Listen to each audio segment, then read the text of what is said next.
These are speakers that I found on the street. I like real speakers and big ones, and I just don't believe those tiny ones sound as good. We're always listening on headphones with these tiny little portable speakers, but I think it symbolizes how we just keep trading efficiency for quality without recognizing what we're losing along the way. I live in Brooklyn. This is my subway stop. This is the park I hang out in. This is where I get falafel. There's a tennis court near me, so I bought a tennis racket, but now I just have a tennis racket that I never use. I think this is the best investment you can make in life. It's a tray that makes big ice cubes. People are irrationally impressed by large ice cubes.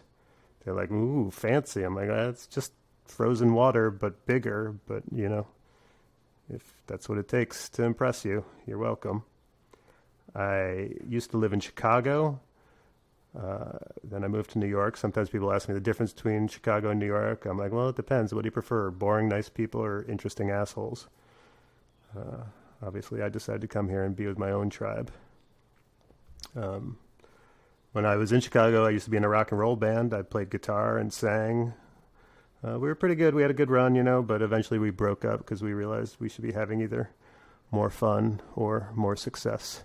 One of those seems like a good idea.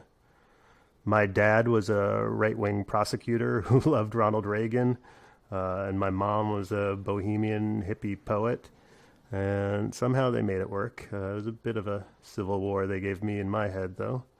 My mom used to have a meditation room, which back then was an unusual thing. I remember the first time I ever smoked weed thinking, wow, this smells a lot like my mom's meditation room.